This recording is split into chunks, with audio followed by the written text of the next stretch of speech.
And here we go again. Again. After realizing that John's mic, well, it wasn't anyone's fault, but his default mic wasn't set correctly. But it said that the mic he's supposed to be using was set, but it wasn't, and I could tell the audio wasn't right. So I was like, dude, you gotta check your mic. And for whatever reason, it was saying his mic was set as a default, but it wasn't actually. It was the webcam microphone that was picking up his audio, and I could just tell it wasn't right. So yeah, it was really weird. Low. And John's got like a much deeper voice than me, and I'm like, it just didn't sound right. So I sounded high pitched. It sounds like me. What is going on, guys? No, what gave it away is when you were reading, because when you read, you talk a little bit quieter than when you just talk naturally. Yeah. And I was like, dude, I could barely hear him. And I was like, what the heck is going on? And that was kind of the giveaway. Well, and dude, I had like, after we started playing around with it, I turned everything up, and I've never gone there. It was like making my ears bleed. Yeah, and I used to have that mic too, so I know that thing can crank pretty loud. Like, yeah, and the volume on the bottom here was like showing up like it wasn't even registering. I was like, that's not even possible, dude. My ears are bleeding. Yeah. And now, subsequently, I've had to turn it down almost 3/4 the way. Yeah. You know. So we were talking about. I haven't decided if I'm gonna use. I think we're just gonna scrap the old audio, so we'll just start all over. All right. And so we're gonna be talking about serial killers once again. Yes. So yeah, we were talking about serial killers that maybe you've never heard of before, but are probably noteworthy when it comes to, like, serial killers in general. Some of these you know, they're not known names at all, whereas like someone like Jeffrey Dahmer, everyone has probably heard of Jeffrey Dahmer. Yeah. Or even people that aren't necessarily serial killers, like Ed Gein, who technically wasn't a serial killer, but he did kill a couple of people. Mm-hmm. But everybody, well, I wouldn't say everybody, most people know who Ed Gein is. He's the character from Plainfield, Wisconsin in like the 50s. And there's several fictional story or movie characters. Psycho is based off of him. Chainsaw Massacre, too? Is based off of him. And then also, I just drew a blank. Silence of the Lambs, I think. Yes. So there might be one more. Which is kind of a weird one. Yeah, because they're like, in some ways, they're totally the opposite. Like, I can totally Hannibal see Lecter. Chainsaw. Yeah. Yeah, I can see Chainsaw because in the thing he was like inbred and like kind of like slow, you know? Yeah. He just had like bloodthirst to kill. But then you look at the dichotomy into... Well, even in Psycho too, like he had issues with his mom, and that's kind of like why he was a killer in this Psycho storyline. And that's kind of what Ed Gein was he had these weird relationships with his mom. And I think even the part about her being dead for a while and being in the house before anybody knew she was dead might have been part of what happened with Ed Gein. I can't remember for sure. Yeah, I think you're right. Yeah, and then you go to Hannibal Lecter, who's like a super genius, highly intelligent character. Yeah, and he just likes to kill and eat people or whatever. And Ed Gein's like not intelligent at all. Yeah. Okay. So we were looking at, where do we end off with? Richard Cottingham. Dick Cottingham. Oh. So Dick Cottingham, he had several nicknames. The Torso Killer was one. The New York Ripper. Mm-hmm. Not to be confused with the New York Stripper. Yep. That or classy New York hoe. Yeah.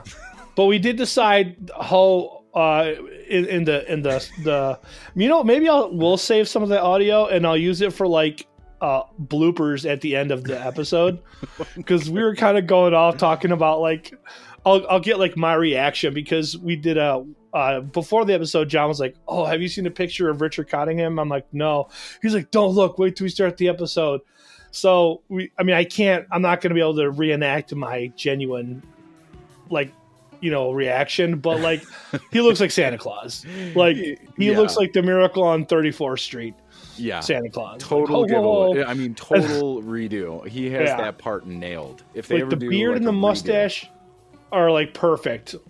Yeah. And so we were like, one of the things that Richard Cottingham was kind of, I guess, known for doing was, I think if I remember correctly, what he would do is he would get prostitutes, and I don't know if they actually had sex or if he just liked to party with them, or I'm not really sure. They didn't really make that clear, but he would end up killing some of them because he personally knew them, and they knew him more so. They knew who he was, and he would be real rough with them. So I'm guessing they probably were having sex. So if they got rough, he would start, maybe start choking them, and to the point where the women are like, stop, I don't like this, I'm not into that kind of thing, or whatever. I don't know. So John and I were like, he's probably like, ho, just stabbing the bitch away. Like, ho, you're a ho. The Santa Claus. They should have called him the Santa Claus, dude. I agree. I don't think he looked like Santa Claus when he was doing the killings, though. Oh, maybe not. That might just be what he looked like when he was older. Yeah. I think that's like years in prison turned him into Santa Claus. Yeah. Jolly old fella. Yeah. He's like, I'm going to drop gifts at your I'm coming into your home. Guess what I'm going to do to your children? I know if you've been naughty or nice. I'm going to give them gifts. Something real special. I've got him wrapped up. I used to be known as the torso killer. But you're not getting a torso, you're getting a leg. Forget Cole, man. This guy will give you a toe.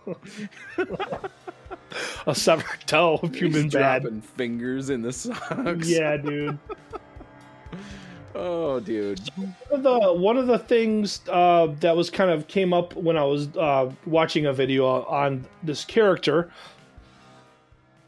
There was a guy who wrote a book about serial killers whose name I don't remember. Doesn't matter. It's a serial killer author. And this author had a run-in with Richard Cottingham and didn't know it until like later on in life when he was writing his book. And apparently he was in the same hotel as Cottingham. Wink, wink, wink. Sure. And they were in the elevator together. And I guess Richard Cottingham had someone's head in a duffel bag or something when they had bumped into each other. And he didn't find that out till later on. But the author had mentioned that he had smelled something burning on it turned out it was like a body that was being burnt on another floor. Allegedly from Richard Cottingham. That's crazy. I think the author may have done it. Could it be? Dude, I remember how he got caught too. I'm like reading this, but I remember he went to the same hotel. So he killed a chick in there. The police went and investigated because there's like blood and stuff. And this isn't in the Wikipedia thing. I just remember reading or listening to it on the documentary. Mm-hmm. But he killed a chick. People heard screaming. The police came and investigated it. And there was like for some reason they came and investigated it. They saw a bunch of blood, and I think he got rid of the body, or maybe the body was still there or something. But then he got another chick and went back to the same hotel. Not the same night. It was like a few weeks later, it was like something. a few weeks later, but the guy down in the bottom, like the bellhop or whatever, recognized him and called the police. The bellhop. I don't think it was that kind of hotel. Let's not be modest here. The guy behind the counter pushing the buttons. Right, exactly. The one that's charging by the hour. Yeah. Here you go, mister. We don't ask questions. Do you need a pack of rubbers to go up into your hotel room? Exactly. That kind of guy. It was that kind of place too. Yeah. Quality and that's being generous. Dude, I remember we seen hotels down to like 8 Mile and 6 Mile and stuff back in the day. Mm-hmm. When it'd be like you could rent by the hour there. And we're like, whoa. Yeah, dude, I bet you they're still down there. I haven't been down there in a long time. Me neither. Like, They always had like really crazy names too, like that made them seem more prestigious. They were like King's Platter Inn. Right. Yeah. Platter. Okay, off topic here. So one of the local gentlemen's establishments, if you know what I'm saying, used to be called Showtime or Showtimes. I think it was with an S. I don't remember, but whatever. I just found out like last week or something that they changed the name to Lickety Splits. I was like, what the heck, dude?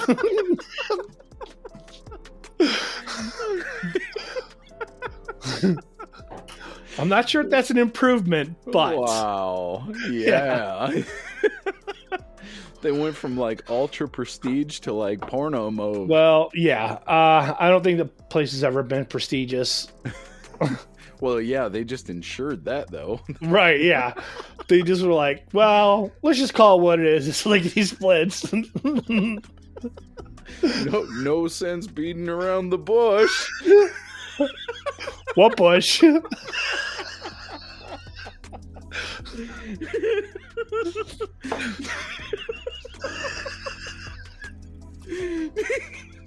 Oh wow.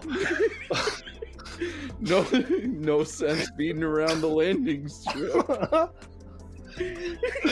Well, now that you mention it, dude, there's a strip club over by the Detroit airport called the Landing Strip. Remember? Yeah. I always thought that was hilarious.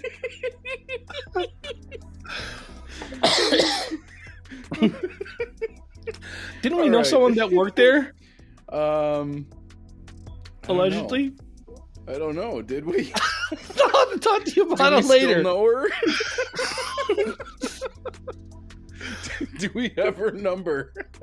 You probably do. I probably do. Yeah. What? Man, where's my damn phone? Dude, I'm gonna type it in the chat. Does this start with a D? Yes. That's all we need to say. I don't know if it's true. I don't have that number. I don't have that number. Oh, okay. Well, you did. Yeah, a long time ago, like 15 years ago. Yeah, I don't know. I heard that. I don't know if that's true. I don't remember where I heard it from, though. It wouldn't surprise me. Actually, probably by now. What's Probably by now it would surprise me. 40s? I mean, it happened. No, it would have been. It would have been. Oh, you're talking back then. Yeah. I gotcha. Yeah, it was. It would have been like a long time ago. Yeah, I could see that. I could totally see that. All right. Do we have another serial killer? What is the? I did have there was some that I saw from Japan that were interesting. Okay. I may have to go through my history on YouTube to look at. I'm trying to remember. I got Japanese killers right here. Okay. Wow. Japanese serial killers. This guy just looks crazy, dude. Okay. Well, you know what? I'm just gonna pick a random one. There's like a list of 5 that they gave me right away. Pick a letter. He was A through Z. Oh. Any letter. Q. No, that's dumb. Q. D. No. That's close. No, that's close. That's all I was going for. What is close? So I'm gonna punch this in, and we're gonna see what this person did. Oh, here it is. The human Dracula is his nickname. Saisaku Nakamura. Oh, that's a different one. I have Tatsumo Miyazaki. I might have had that. Yeah. All right. So they call him the human Dracula. Let's go with yours first. Okay. All right. So this guy was a Japanese man convicted. I'm just reading. Okay. Was a Japanese man convicted of serial killings in his teenage years. He is also known as Hamamatsu Deaf Killer. He was convicted of stabbing to death at least 9 people, including several teenagers. in shoes. I'm totally butchering this. That's okay. Shizuoka Prefecture. There's a book wrote about him. Looks like he this is a long time ago too, 1938. That's so weird.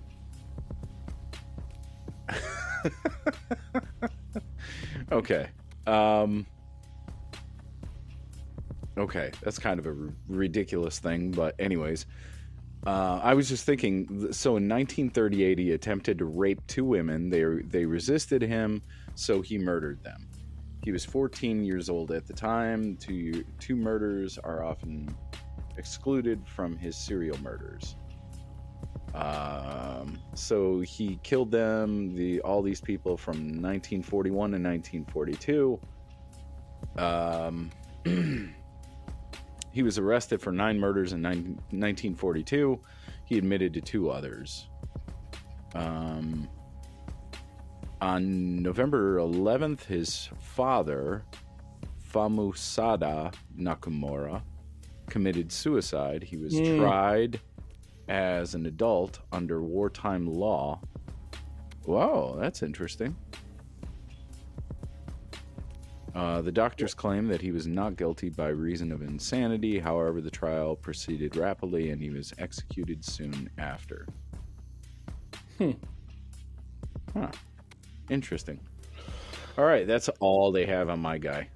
So, Saisaku Nakamura is not that interesting. Yeah, so I don't know how you say it. God, I said it before. Tsutomu? Yeah. Miyazaki. Yep. He was a Japanese serial killer who murdered 4 young girls in Tokyo and Saitama Prefecture. I don't know what that is. Between August 88 through June of 89. He was termed by the Japanese media as otaku murderer. That's what they called him.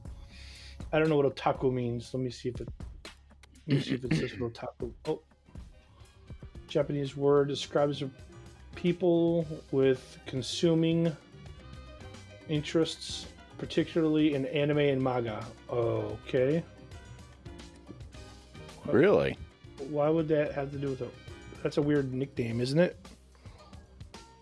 Or no, am I missing something? I mean, I know it. What was it? It's otaku. Otaku. Otaku. Okay. And it describes a person who's consuming interest with anime and manga. Mega. I don't know how to say Manga? it.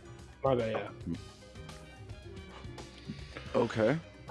Okay, so let's see. Miyazaki abducted and killed the girls ages from 4 to 7 in his car before dismembering and sexually molesting their corpses. So he was really, really whacked out. Wow. Homeboy's got some problems. Wait. Okay, this doesn't make any sense. The next sentence says he also engaged in necrophilia and cannibalism.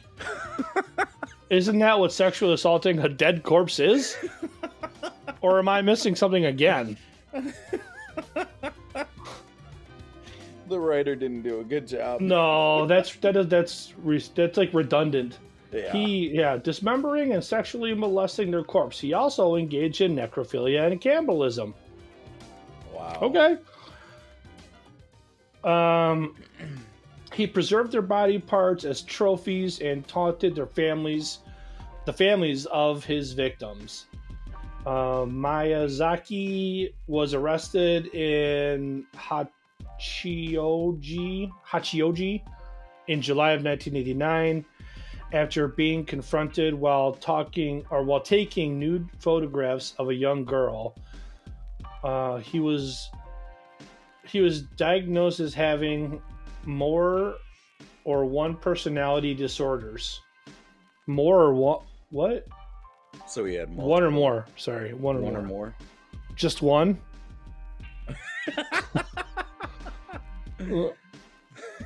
Maybe they would mean like one more personality. No, it says I probably just misread it. It says he was wait, I lost. Let me find my spot. He was diagnosed as having one or more personality disorders, but was determined to be sane and aware of his crimes and their consequences. Miyazaki was sentenced to death in 1987 and was executed by hanging in 2008. Good on the Japanese. They still do hangings. Wow. Miyazaki's extensive collection of pornography and horror videotapes was misrepresented by the media as being primarily anime and manga, which triggered a widespread moral panic against otaku in Japan. Oh. I've got a really interesting one. Kind of messed up. This is from Russia. Are you ready for this one? Yeah, I wonder if this is the one that I'm thinking of.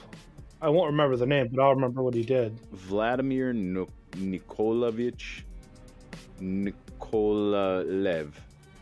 Nikolaev. Yep. He's Russian. A Russian murderer from Novochek Shebozharsk. Whatever. No one's gonna remember. Yeah, Nikolaev is best known for cannibalism of his victims and distributing and selling their flesh to others in disguise of exotic animal meat. So, getting into it, prior to his murder convictions, Nikolaev had a long criminal history, first being convicted of theft and robbery in 1980. On his own account, the first murder happened accidentally when Nikolaev killed a drinking companion who also had a criminal history. During his fist fight, that was how it happened, during a fist fight. He then carried the victim upstairs to his apartment and attempted to revive him with cold water. When he realized that the man was dead, he dismembered him in his bathtub. Nikolaev, which they're spelling it all kinds of wonky, has stated, man, these writers suck. They really suck, dude. Yeah. Nikolaev has stated via okay, you people that are writing these articles need to learn punctuation. Right. Okay. Commas help. Via later interview that it was not originally his intent to cannibalize his victims, but rather the idea occurred to him spontaneously while dismembering his first body. He stated originally intended to bury it. During his first during his first dismemberment, Nikolaev removed a portion of flesh from the victim's thigh, which he roasted. Finding the results of his culinary experiment satisfactory, he continued utilizing flesh from his victims as food. See, this guy sounds like Hannibal, doesn't he? Yeah. What year did it say that he was active? In the 90s. Oh, this is from 80s to 97. And I believe, when did the first Hannibal Lecter movie come out, or book? It's a book, isn't it? It's first? in the 80s sometime? Yeah. Late 80s? I want to say like 87 or 88 is when the movie came out, but I think the book came out a few years. I don't even know. I'm not a reader. It says that he distributed the flesh to acquaintances and even went so far as to sell 5 kilos, about 10 pounds, at an open market, telling buyers that it was kangaroo meat. He used the money from this venture to buy alcohol. The ruse was at last discovered when some people who ate the product Nikolaev procured as Saiga trimmings became suspicious of the taste and submitted it to a doctor. Upon analysis, the meat was found to contain human blood. Vladimir Nikolaev was arrested and confessed shortly after. Found human remains in heavily blood-stained bathtub. So he was sentenced to death, but in 1999, I'm pretty sure that would be Vladimir Putin's presidential reign still, right? I don't remember when he was elected. All elected. He was kidding. Yeah, he was given a presidential decree. The death penalty was suspended, being replaced by life imprisonment. He has stated that while he generally is against the idea of the death penalty, he would prefer it for himself rather than continuing to live in prison for the duration of his life. Now, he was sent to the IK6 Black Dolphin prison, and I guess this is marked as Russia's toughest prison. I'm going to take a little peeky through here. Wasn't one of the Avenger movies someone a prisoner in that prison? Maybe it was from the movie Black Widow. I don't know. Place in blindfolds. So the inmates are blindfolded when they are taken there. Whenever they are transported between buildings, they're blindfolded. The Black Dolphin prison officers have a unique form of escorting inmates. They're kept bent over. Oh, I've seen that.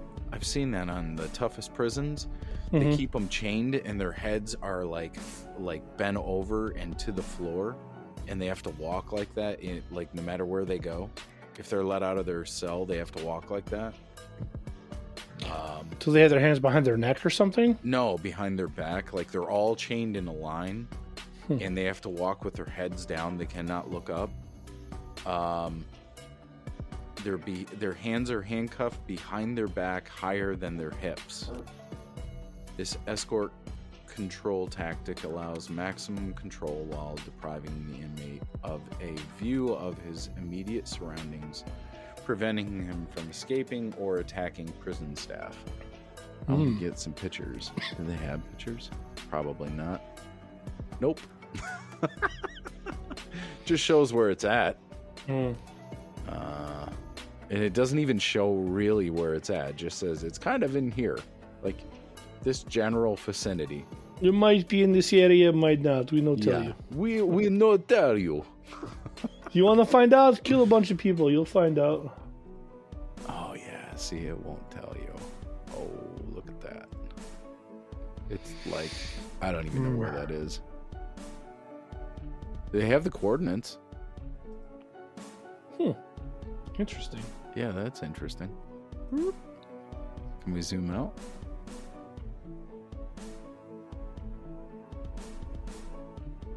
I have a Russian serial killer as well.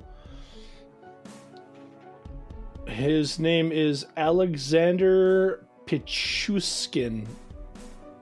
I think that's how you say it. Pichushkin.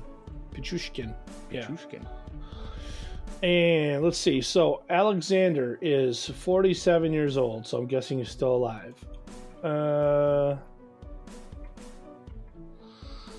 He has said to have killed between 48 and 60 victims. I think this is the guy that I was telling you about that they didn't want to admit they had a serial killer in that country. I think it was this guy. And his nickname is the Chessboard Killer. Now that's a good name. Wow. You know, if that was my nickname from the media, if I was a serial killer, and I'm not saying I am, just before I kill my next victim, I'd be like, checkmate.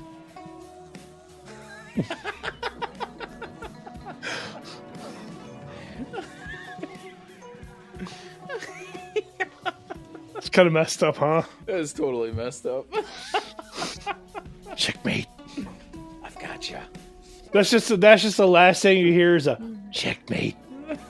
Ah! Okay, so Alexander Pichushkin, also known as the Chessboard Killer, and also the I don't know. how you say this because it's a Russian name. Give him a It's nickname. spelled Bltsa. I don't know how you say that. Bltsa. We'll call him BLT. The Basa Park Maniac is a Russian serial killer. He is believed to have killed at least 49 and possibly as many as 60 between 1992 and 2006 in southwest Moscow's. They misspelled it. Bitsa Park. They misspelled it in the other one. Bitsa. Moscow's Bitsa Park, where a number of the victims' bodies were found. In 2007, he was sentenced to life imprisonment. So they don't really have a whole lot of details on this guy. I believe, if I remember correctly, he was like a traveling salesman, and that's kind of like was his cover story. Okay. Let's see if it says anything about that in here. He lived with his mother and younger sister, her husband, and their son in a 2-bedroom apartment on the 5th floor, a 6-minute walk from the north end of Bitsa Park. Let's see. He is a sociable child.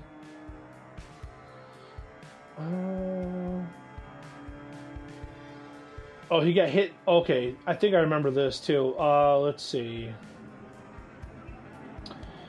However, he was a sociable child. However, this changed following an incident in which Pachushkin fell backward off a swing, which then struck him in the forehead as it swung back.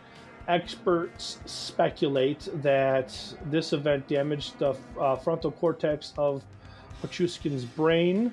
Such damage is known to produce poor impulse regulation. Yeah, I've actually heard a lot of people say that about fighters and stuff. If they get hit in the head too many times, they have impulse control problems. And even Dana White has said that, like, I think he was a boxer, right? Wasn't he a boxer? Was he? I think so. I'm not professionally, but I think he boxed. Yeah, I know he had a gym, right? Maybe, but I think I've heard people say that he's like a huge gambler.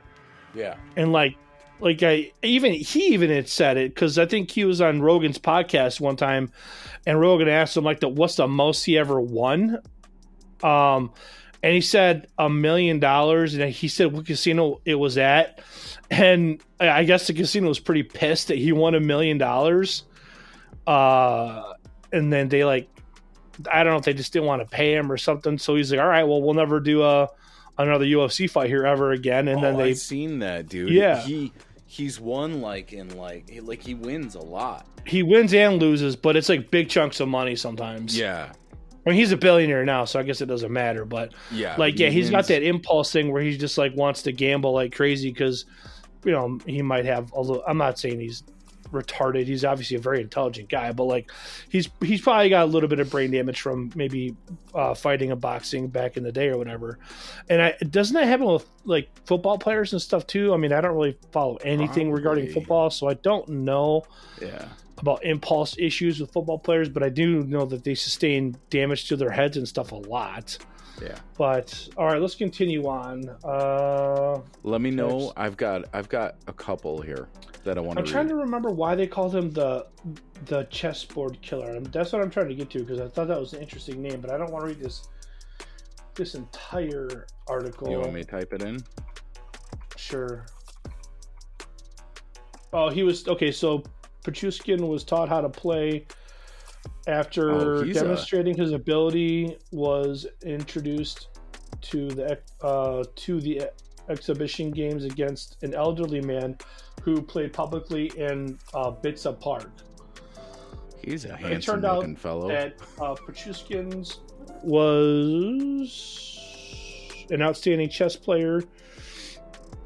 And for the first time, he found a channel for his aggression when dominating the chessboard in all of his game. So I guess he was really good at chess. But I mean, there's a lot of Russians, I think, that are good at chess. Watch his videos repeatedly to confirm his power. However, in practice, became So yeah, this I'm trying to see where else it said about if he was a salesman because I thought that he might have been some kind of salesman or something, and that's how he was able to keep his cover from being blown or whatnot for his alibi essentially. But I don't see that on here in this article. Oh, he drank vodka. No. Wait. He's Russian. They'll drink vodka. Yeah. Vodka. We drink lots of vodka. Does this say anything about why they actually gave him that name, though? He I don't know. Okay, I don't know when they would have got that name for him, because how would they have known that he played chess until after they caught him? Yeah. Unless he was leaving clues somehow. And I don't see say that his aim was to kill 64 people, the number of squares on a chessboard. That's right. Yeah. He later recanted this statement, saying that he would have continued killing indefinitely had he not been stopped. Right. I do remember hearing that now, yeah.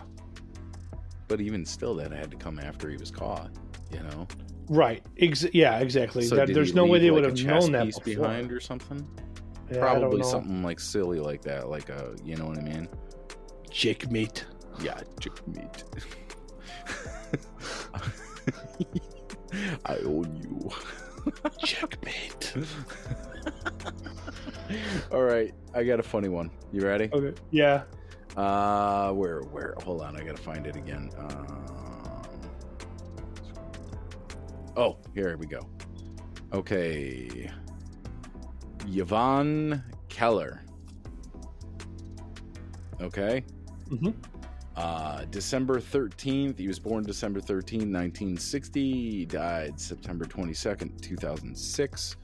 Nicknamed the Pillow Killer. Ooh.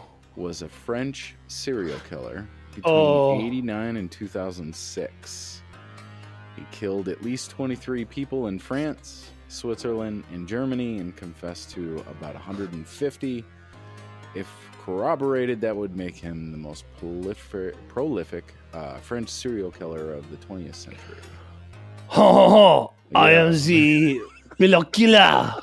I'm going to kill every pillow in all of France. I hate those pillows. Those damn pillows, they piss me off. They're so silly, stupid pillows. I'm going to stuff a croissant in your stuffing. Then don't stop a bullet or a knife.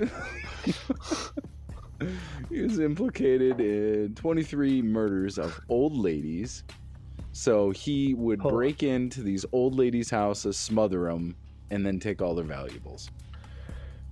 That's what he's known for. He's just kind of a loser then. Yeah, he's a total loser. Not only is his nickname super coming after us. Not only is his nickname really, really lame. I'm the pillow killer. Yeah, that definitely sounds French. I kill old ladies. Okay. What was that on Monty Python's? The two French guys on top of the wall. I don't ever watch Monty Python. I never got into it. General direction. All right. I got another one. This one's kind of a weird one, but it's really old, so I'm not sure you could really validate this because back then everyone was like a witch, you know what I mean? And any weird. So the 80s? No, this is back in the 17th century. So okay. 1600s. Her name was. Come on, anytime now. Her name was Catherine Monvoisin. And I thought this was interesting, even though it's really old, and I don't think it can be validated, but she was a French fortune teller, commissioned poisoner, and professional provider of alleged sorcery.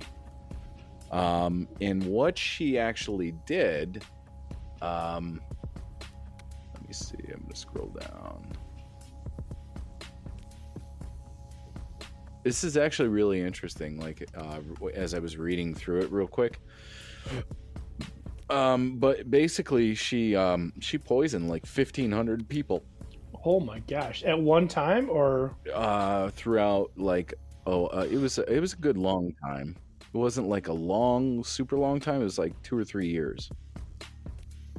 But yeah, she was convicted of poisoning 1,000 people.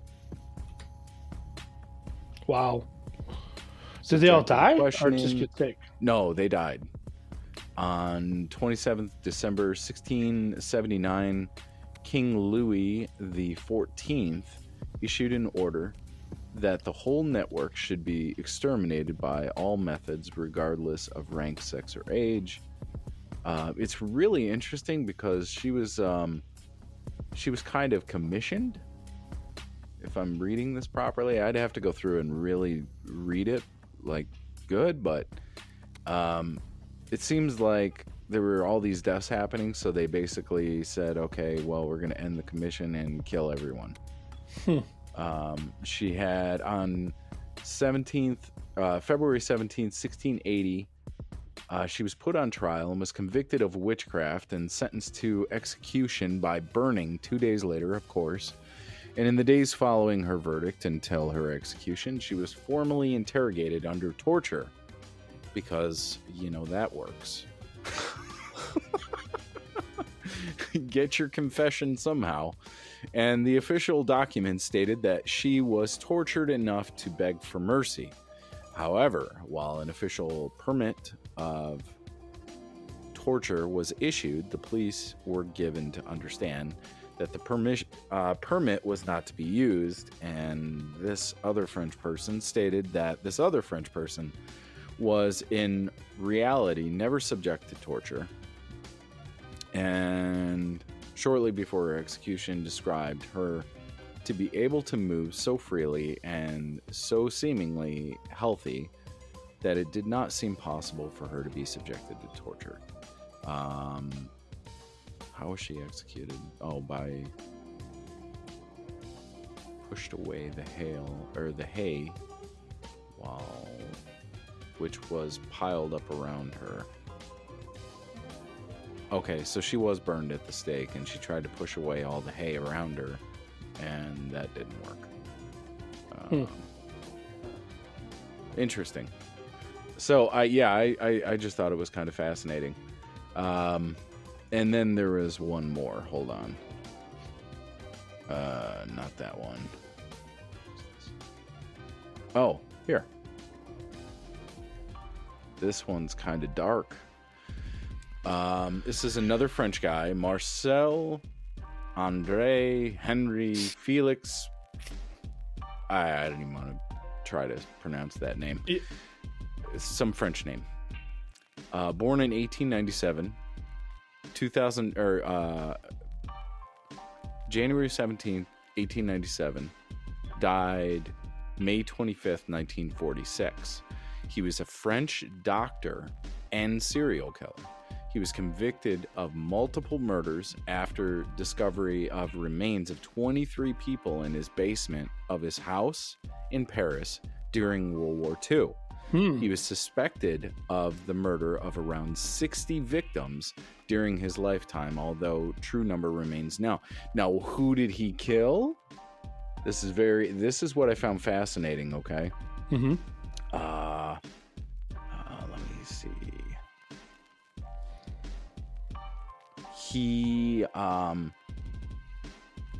Let me see. Most lucrative activity during the occupation was his false escape route under the code name Dr. Eugene.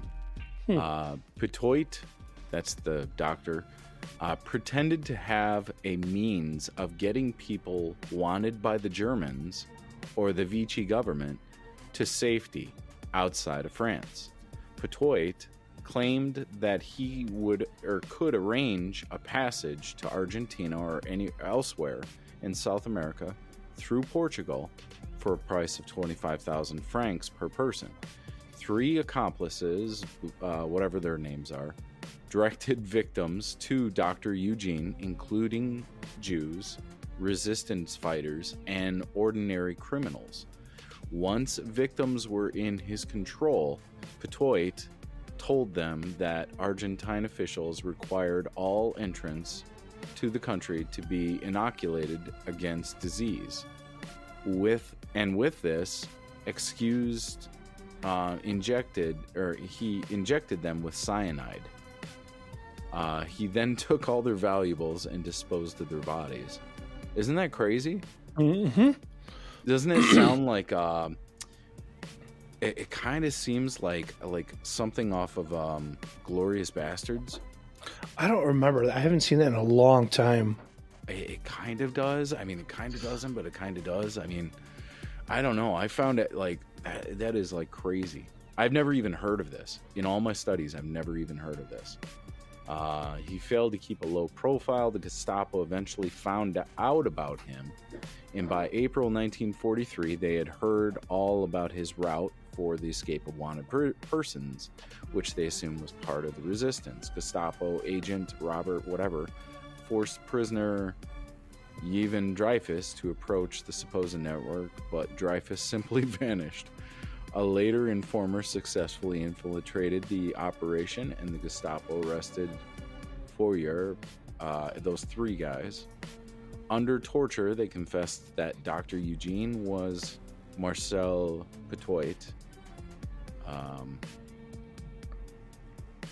but was released, but 3 others spent 8 months in prison, suspecting of helping Jews to escape. And under torture, they did not identify any other members of the resistance because they knew of none. The Gestapo released 3 men on January 1944.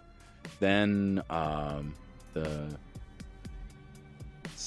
police eventually find out about the bodies, and they basically trial and sentence him, and I'm imagining they probably shoot him. Oh, no. Really? Okay. On May 25th, this is kind of, I didn't see this coming, especially right after wartime. On May 25th, 1946, Petoit was beheaded after a stay of only a few days due to a problem in the release mechanism of a guillotine, and buried at an Ivory cemetery. Homeboy got the guillotine, and not the WWE kind either.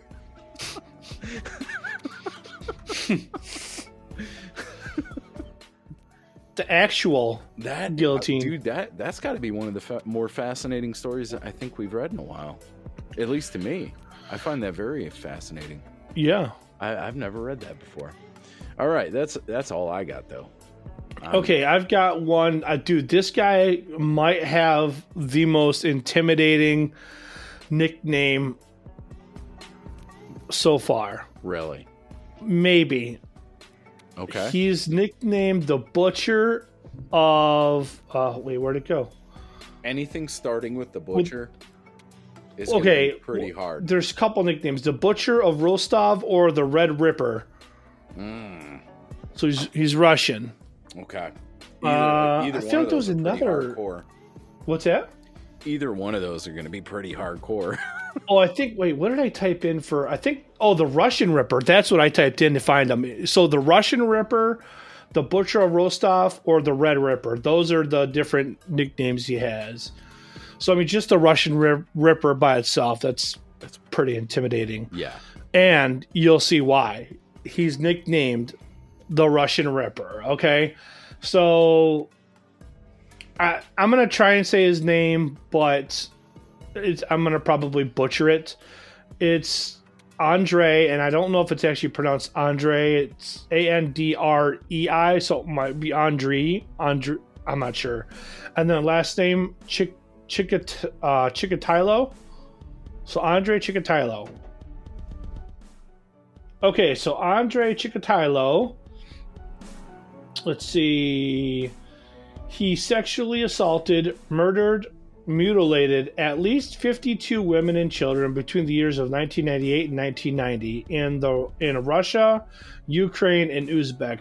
So this guy might be the guy that I'm thinking of. That was the salesman. That it was kind of all over the place. Because I mean, if he was killing people that's 3 different countries right there. What were the years? Then he might be the one that was a salesman of sorts. What were the years that he was doing it? 78 to 1990, so about 12 years. Okay. And let's see. He confessed to 56 murders and was tried for 53. Wow. He was convicted and sentenced to death for 52 murders in 1992. Although the Supreme Court of Russia ruled in 1993 that insufficient evidence existed to prove his guilt of 9 of those killings. He was executed in 1994. Wow. Let's see. He was born in 1936. At the time of his birth, Ukraine was in the grip of a famine caused by Joseph Stalin's forced collectivization of agriculture. Andrei's parents were both collective farm laborers who lived in a one-room hut. How do all these like serial killers get married?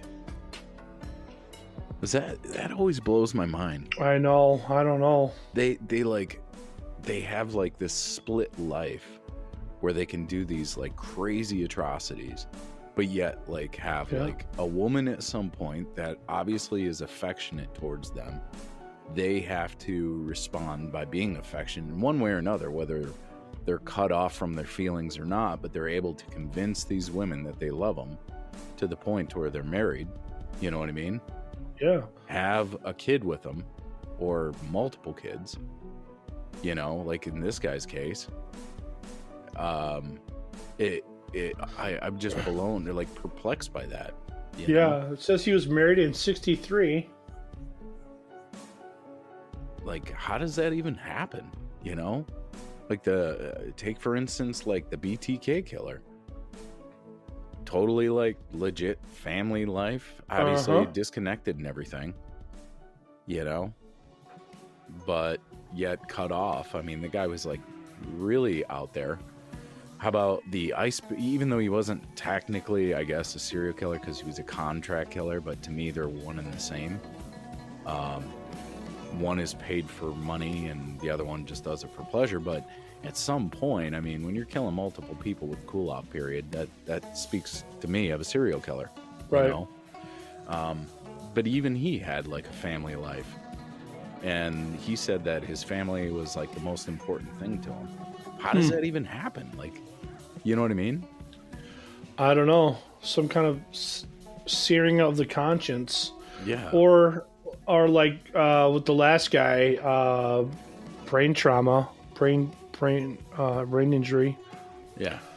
And I've, like I said before, I've known of people, not personally, but I've known, like my cousin knew a guy that he worked with that had a brain injury, and after that he was never the same. He ended up holding somebody hostage, and like I think the police killed him or something. Wow. And like I guess after whatever, it was like a car accident too. It wasn't like, you know, it wasn't anything that was even really his fault. I don't think the accident was even his fault. I think somebody hit him or something, and then he ended up like just being like a completely different person in a way. And I mentioned this also, but what's the comedian's name from the 80s? Sam Kinison. Apparently he had head injury when he was younger, and his brother writes a book about how he was a completely different person after the brain injury. So that can affect people in a way. But as far as like having two different lives where you're married to someone and then you're like a serial killer, you know, and she has no clue, that's pretty wild. That's like I don't even know how you pull that off. Yeah. This one says that he was, where did it say it? I just read it like a second ago. It says that he was unable to maintain an erection. Which guy? Andre? Yeah. Ch. Yeah. Wow. And so he basically would go and then push it in her. And that's how they got the 2 kids. Oh, wow. That's messed up. Yeah. Yeah. And they said that the marriage was kind of an arranged marriage. So, I mean, that does kind of speak of things, but... Yeah. But...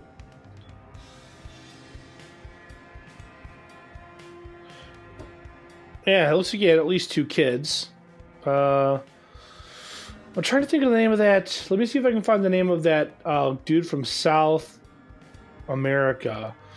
And this guy, his name just escapes me, but it's like, once I read it, I'll remember it. But this guy, like, if everything he claims is accurate, then he is in modern times the serial killer with the most kills. Really? Yeah, man, I'm trying to think of his freaking name too. It's like a very common, like, Latino name, Latin sounding name. I can't think of his nickname either.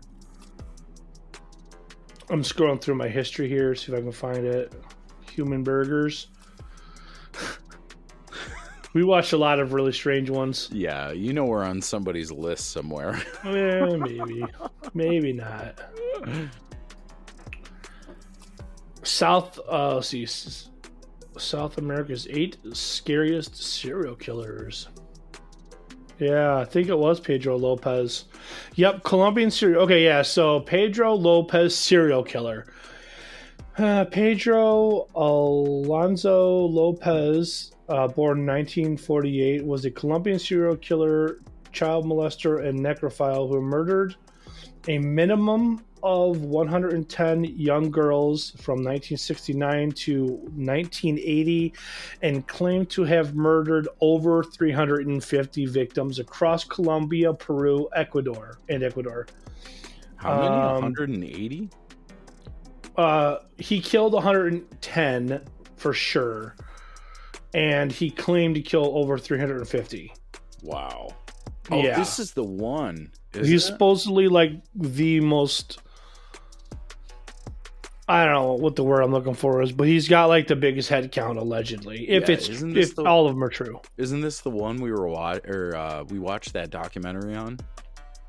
Which documentary? I'm trying to remember. You sent me a documentary. I watched it, and it was of that guy who was born in Colombia, right? And then was like abused and like thrown out, and then some guy took him off the streets and abused him more. Oh yeah. And then threw him back out. Yep. And then some, like, I think Americans came along and picked him up or something like that. Yeah. And then he was kind of like cool for a while, but then he went like dark crazy. And yeah, I think he got teased a lot when he was really young too. Yeah. And it didn't get into like the whole list. It just basically said that I think it jumped ahead in the documentary. It was like he started killing people, and then boom, we're at the end. Like, you know. Yeah, there wasn't a whole lot of lead up. It was like, here's his early life, and now he's like killing people. But it does say here his mom caught him fondling his younger sister in 1957. Yeah, I remember that. When he was 8 years old, and evicted him from the family home. So that's why he was on the street. Okay. Which I can't say that I blame her. I mean, I might not have evicted him from the home. I might have just chopped his hand off so he couldn't do it again, but that's me. Well, it sounds like he had like major problems, like even before everything. Yeah. You know what I mean?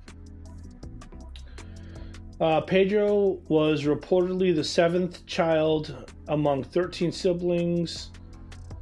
Was polite as a boy and wanted to be a teacher, according to his mother. I'll bet he did want to be a teacher. I want to be around all the little girls. Yeah. What? Wow. You know what caused him to lash out at women? Because women were the ones. Probably his mom kicking him out at 8 years old. You think so? That'd make me pretty bitter, dude. Yeah, but where was his dad? Let's see. Does it talk about his dad? From the documentary,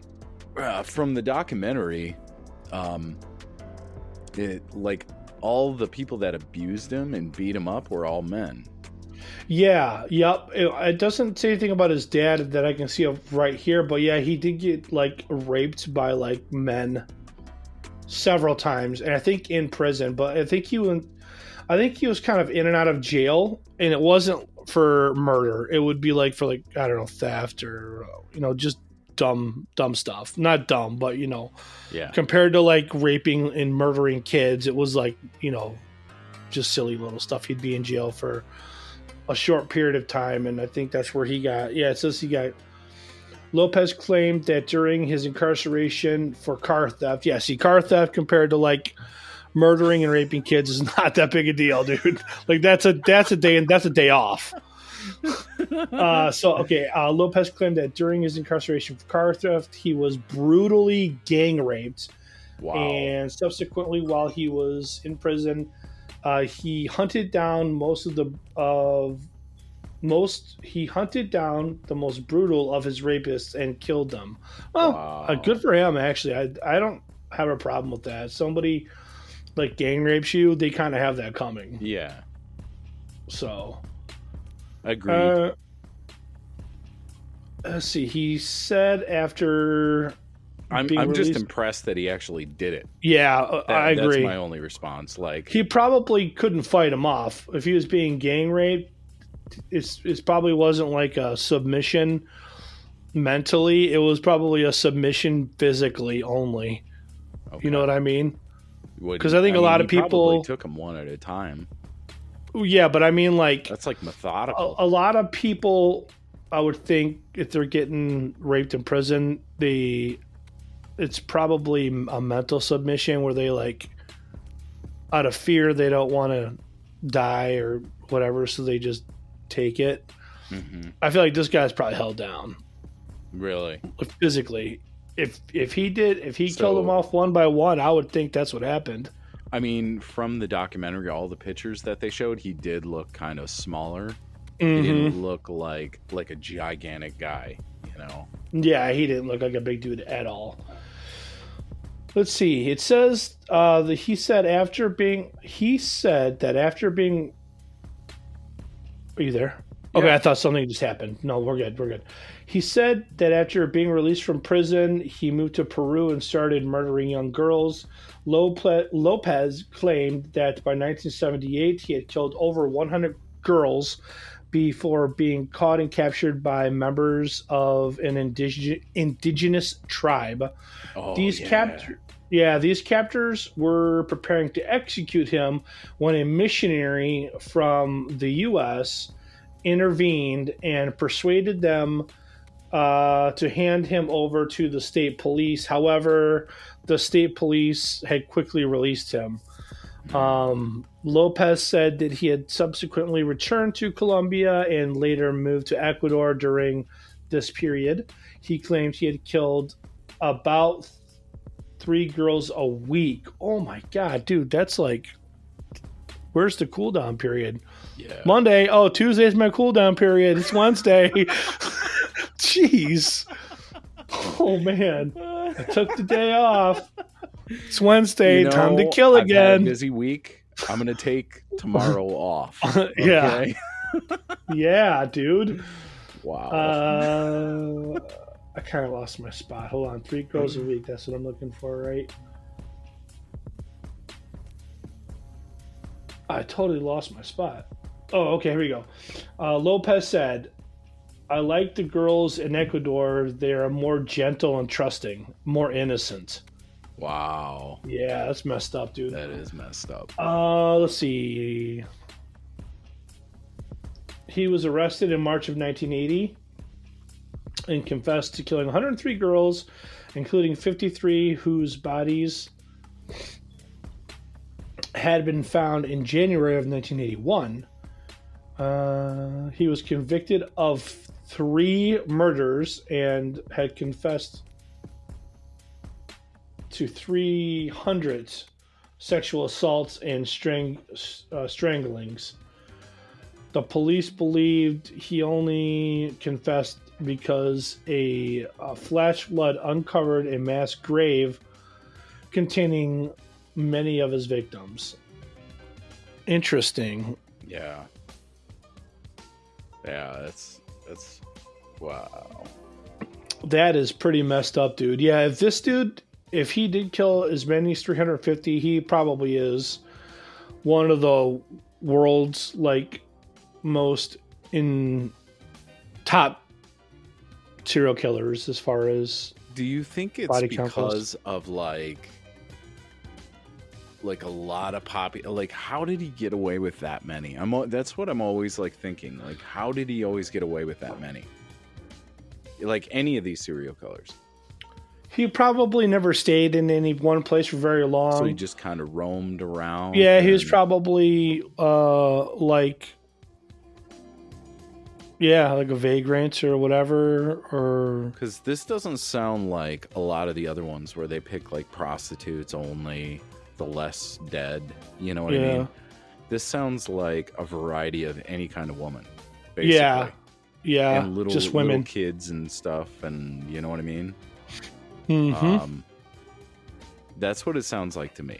So it sounds like he was just like the ultra predator based on whatever desires he had at the time. Yeah, it sounds kind of like it was almost more about the opportunities he could find than who, with the exception of being women. Yeah. Who it was just like, but man, if you're killing like 3 people a week, that's a lot of like people just out and about and they're just missing and nobody knows who did it. Yeah. That's crazy. Yeah, it's crazy. It's crazy that I wonder if like lack of police force or investigation also played a part. Yeah, I'm not going to speak to the quality of police officers in Colombia because I don't know. I'm guessing it's not that great. I'm going to go out on a limb here and just say that it's probably not top notch. They're probably not like detective type material. They're not hot on the trail. They don't even know what cold case means because it's just all a cold case down there. Is what it sounds like. Yeah, everything's a cold case. Yeah. No, but if you stole that car, dude, you're getting it. And they're going to throw you in jail for that. Dude, it's like the Wild West where you can shoot a man and that's okay. But if you steal his horse. If you touch his horse, dude, you're going down. High noon, man. It kind of does, yeah. It's the wild South Americas.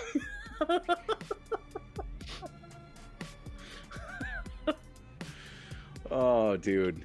That's awesome. Mm-hmm. Well, I think we should wrap it up.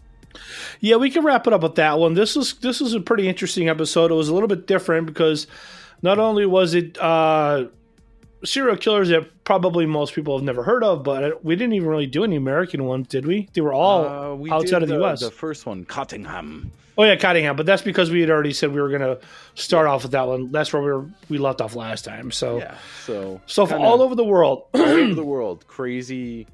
Not India. We didn't do anybody from India. Oh, we should do India next time. But we got Russia in there. Some French. Some South America, Japanese, yeah. I was going to bring up the one Japanese guy who during World War II that he raped those girls and was charged with it. Mm-hmm. I find that ironic because, like, I understand that there is wartime crimes that happen, but he was getting charged for it. And I'm not negating either one. I don't want that to be misunderstood, but I'm just trying to understand the law and how they did that, because their own soldiers that were over in China were doing that by the hundreds of thousands. And it was seen as okay. Interesting. Like the rape of Nanking, where 250,000 women got raped in Nanking, China. Mm-hmm. But yet this guy, you know, I'm not negating one is bad and one is not. Like, they're both equally bad. I just don't understand the logic behind the courts at that time. Right. Who knows? Like, if it were after that time and maybe the court system resettled and they were like, no, this is not acceptable, you know what I mean? Then I could kind of make headway of it, but it was during the exact same time. So I guess I just don't understand that logic. You know? Yeah, I don't know. Or maybe they just heard the rumors about Nanking and just didn't want to believe it or turned a blind eye, you know? But it strikes me as weird, I guess. Yeah, definitely. But I think we did a pretty good job. I think we have we've exhausted some serial killers, at least for a while. Yeah, I'm done talking about serial killers for a little while. I agree. I don't want to talk about this for a while. Yeah. The challenging thing about like these kind of episodes is because I do want to try to make every episode a little bit funny. Yeah. And we're talking about such a dark topic that like making the comedy in there tends to be really dark too. Yeah. Which I don't want to just make everything I do funny about like, oh look, I'm the chessboard killer.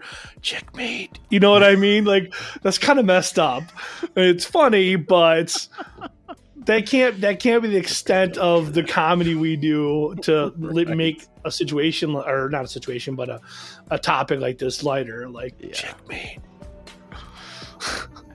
So I think we'll probably hold off on any more serial killer ones for a little while. Yeah. But I think that's good. I was talking to John's brother, Matt, about, well, I talk to him pretty regularly, but when we were talking about a week or so ago, he asked us, he's like, hey, so did you guys ever finish talking about the road trip? And I'm like, I don't know, did we? And I went back and listened to the end of the road trip episode, and we definitely never finished that story. So we do need to finish that. I want to get that up pretty quickly.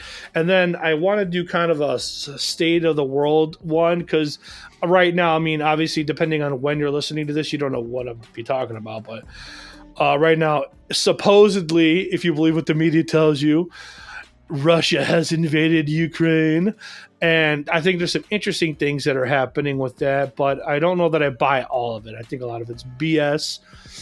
I've heard it was silly. I heard it was silly enough that it was over water. Yeah, no, I've heard that too, and that kind of makes sense a little bit in a way. But does. I've also heard that one guy said he was like, "What if?" How did he phrase it? He said, "What if Putin hates the New World Order and Donald Trump hated the New World Order, but Donald Trump was the only one to keep him from like going to war with the New World Order." Really? Once Donald Trump was like out of the way, then he basically had free reign to go against the New World Order. It could be. I don't know.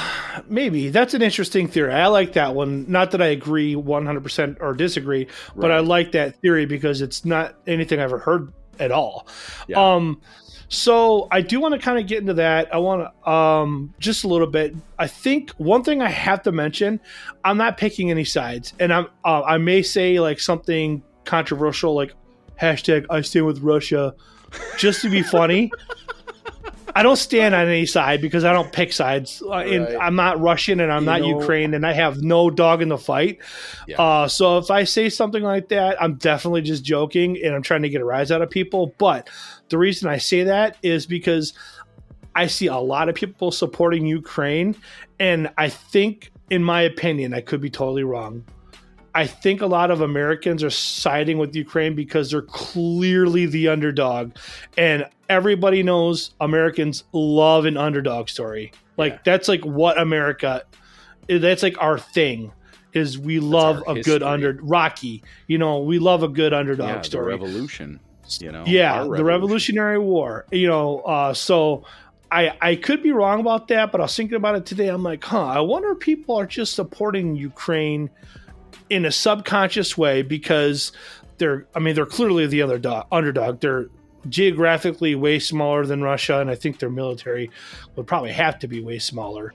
And I think they've got a lot of their equipment would be outdated as well because from what I understand, a lot of their equipment is Russian, but it's the old Russian stuff, not current Russian stuff. So like I think people may be siding with them in a subconscious way because they're the underdog. I could be wrong about that, but we'll get into that topic another day, hopefully pretty soon here. I want to try and get a couple episodes up and published so that we can start putting out more material more on often. Yeah. But thanks everyone for checking this episode out. I hope you all have a great day. He's John. I'm Dread Matt. Checkmate.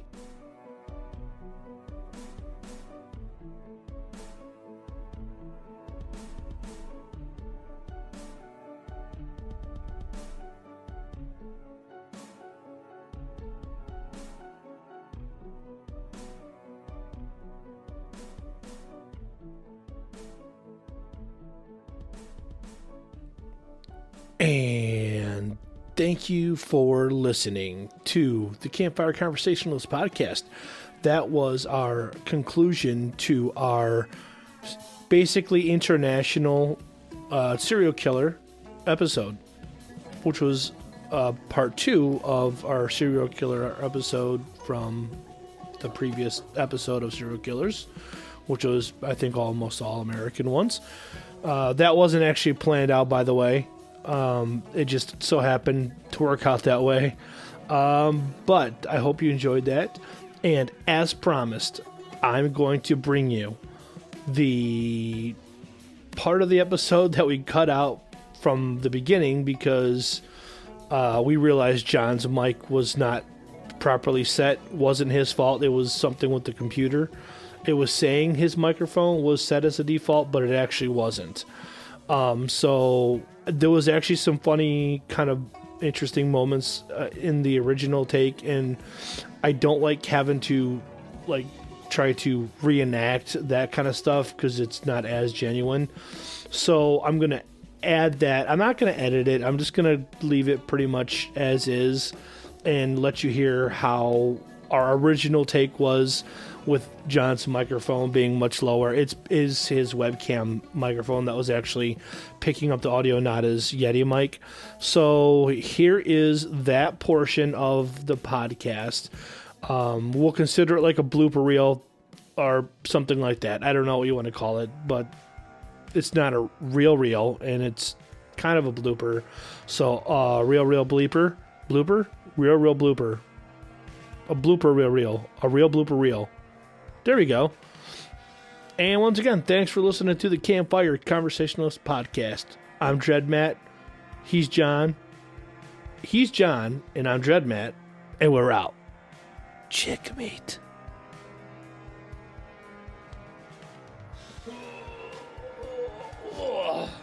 We have to look at Tricky Dicky. Have you seen a picture of this guy? I don't know if I actually have. Don't look until we start. Don't. Yeah. Well, I'll show you. Dude, I think I need some more whiskey. This is gonna be amazing. Give me 1 second. Hold on. All right.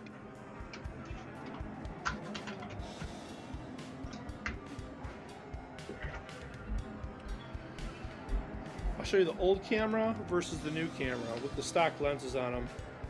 Hang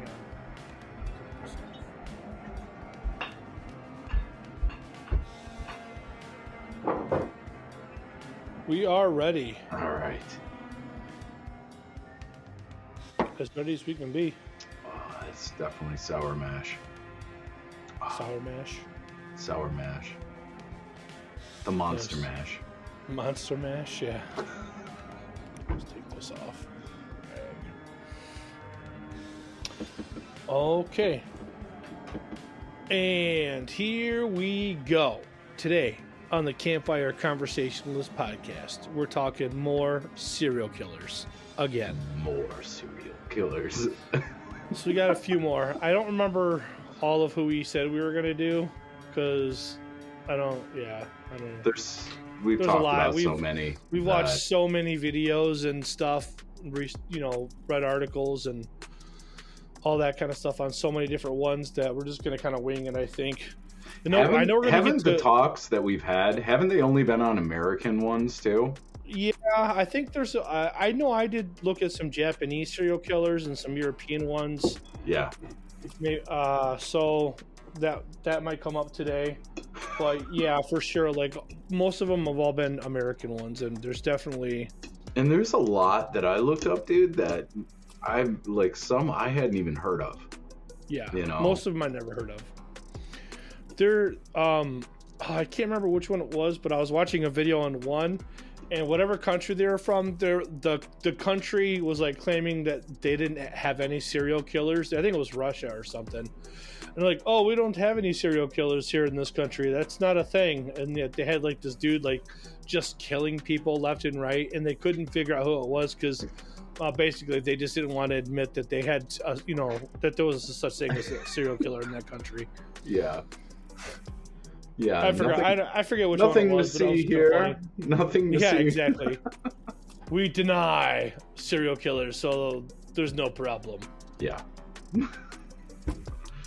All right. What are we doing first? We're looking at. Well, last time we stopped off at Richard Cottingham. Okay. All right. Is that who we're going to? Cottingham. Tricky Dicky Cottingham. Yeah, I was actually just watching the video about him again to refresh my memory when you popped in. He was a sick MFer, I think. Yeah. I mean, most of them are. Let's just be honest. Hey, but type his name real quick into Google. Into Google? Yeah. Richard. Well, I use DuckDuckGo, so. You should be able to do that, but look up images. Because there's Because pictures with him and some girl, I'm assuming like his daughter or something. Okay, images. Dude, he looks like Santa Claus. I don't think that's a coincidence either. Is that who you were thinking? Yeah, that's who. He's like, oh, and then he just starts stabbing away. And he's like, oh, and he's just non-stop stabbing. Dude.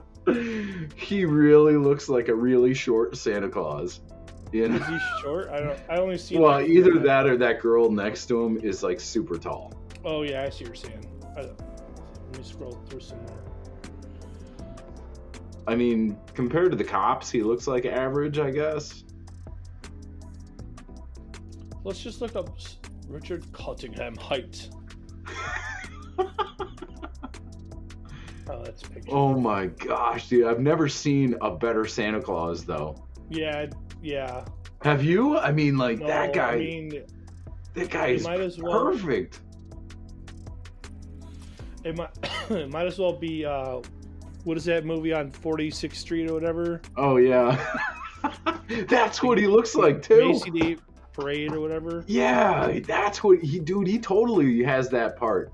What is the name of that movie? I can't think of Miracle on 34th Miracle, Street. yeah, Miracle on 130 billionth Street. Yeah, dude, he has that part down.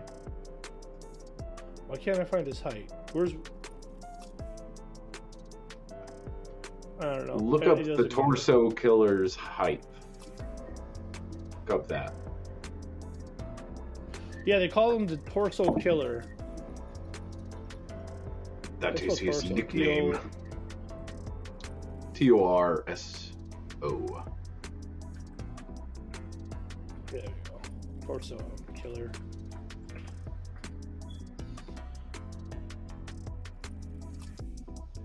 If that's his daughter, I wonder what she thinks of him. It's my dad. Yeah.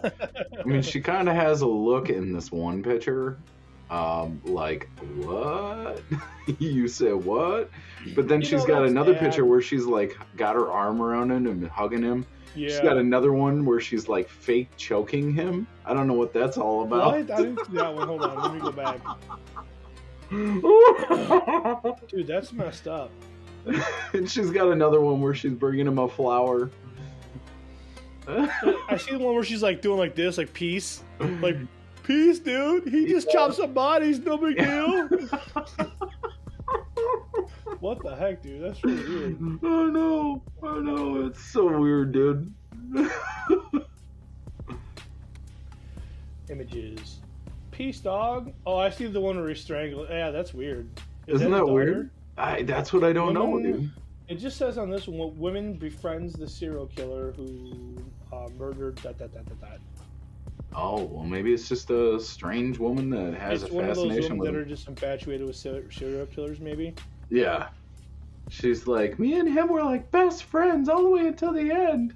I wrote a book on him. Dude, that is a really eerie picture. She's just like comically strangling him. Like, he's looking at her like, dude, what are you doing?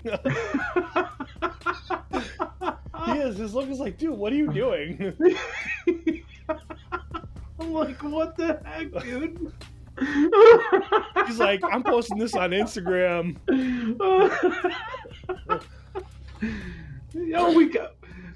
Bobby, we got the perfect picture today. Mm-hmm. I was talking about dog food, and Richard was telling me how he cut a woman up like a dog and just chopped it up, and then I strangled him, and it was so funny.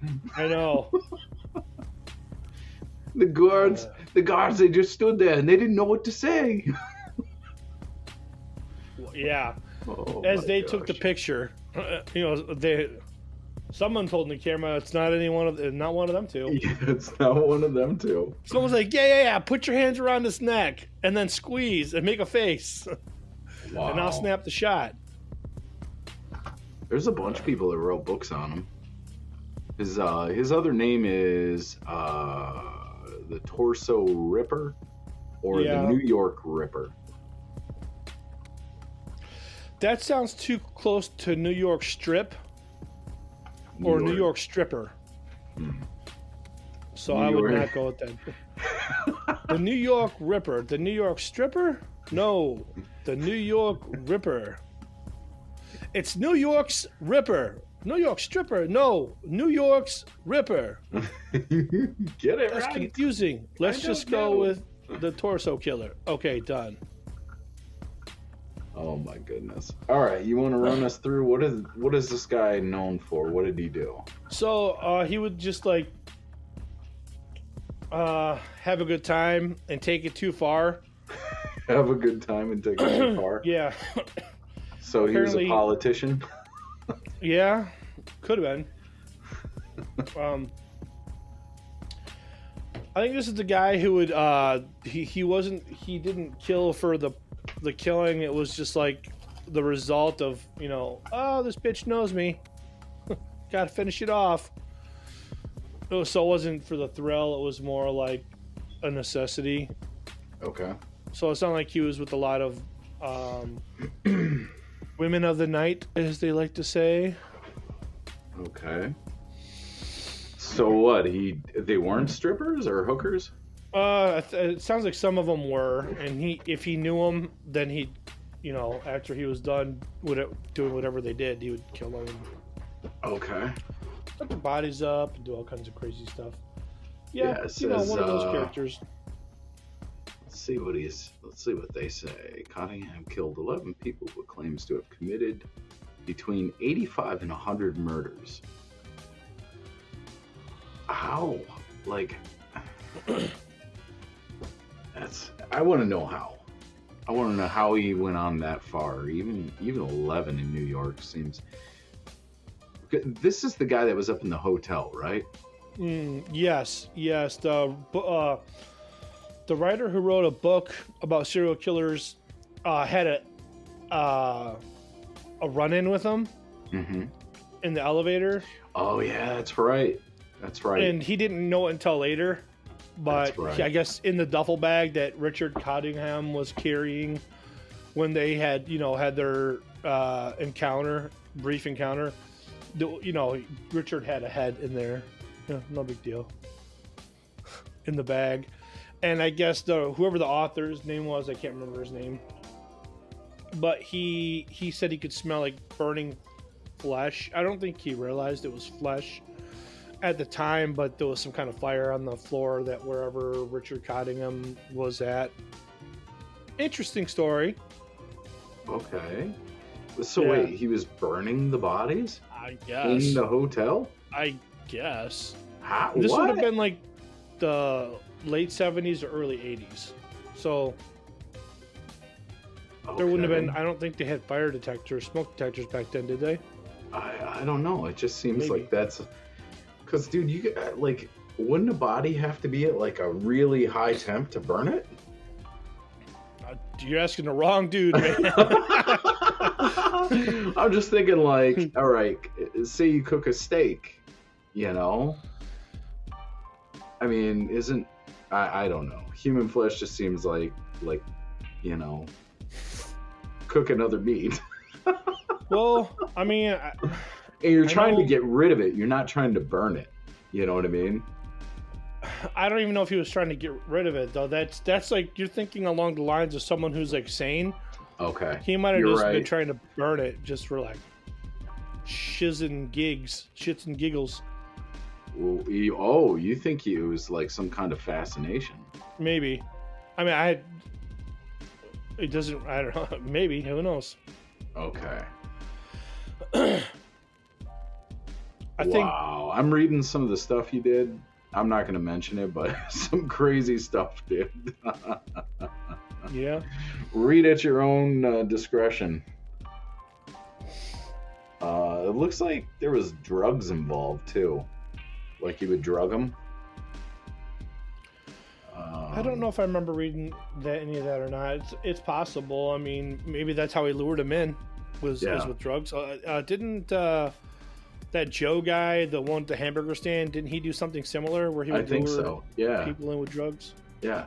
Free drugs. Yeah, free drugs.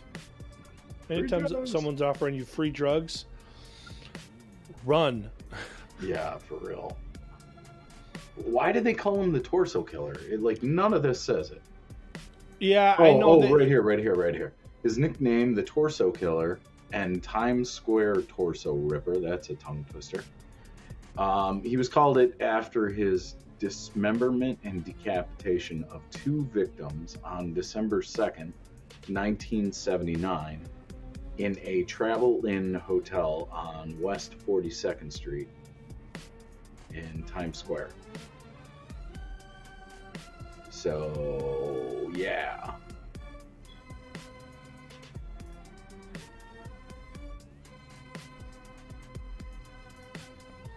And that concludes this episode of the Campfire Conversationalist Podcast.